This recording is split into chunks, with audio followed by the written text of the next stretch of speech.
Aš turiu savo galvoje įžymų žmogų, kurį aš esu paruošęs tavo klausimynui. Duosiu 3 užuominas. Tu turi galimybę 5 kartus užduoti man klausimą, į kurį galėčiau sakyti taip arba ne. Važiuojam? Važiuojam. Gerai. Pirmoji užuomina. Šitas žmogus mokėsi Švento Vinco ir Šventos Marijos mokykloj Amerikai, Ohajo valstijai. Tai yra afroamerikietis. Taip. Barackas Obama. Ne. Ar dar klausinės, ar man prie antros užuominos eit? Eik prie antros užuominos. Sakoma, kad jo veiklos srities pradininkas buvo Jamesas Naismithas. Jis buvo muzikantas? Ne. Sportininkas. Taip. Trečią duokit užuominą. Pradėjo savo profesionalo karjerą 2003 metais ir dirba savo srityje iki šiol, bet tikriausiai nebeilgam.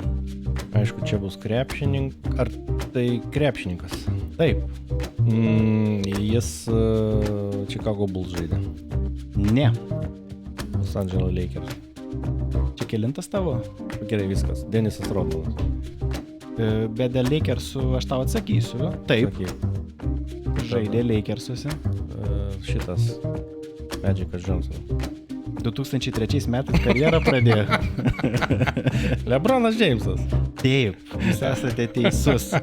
Sugebėjai. Aplinko. Čia pasirodo, LeBronas Jamesas galėjo iškart po pirmo nesėkmingo bandymą atspėti. Bet Okay. nespėjai.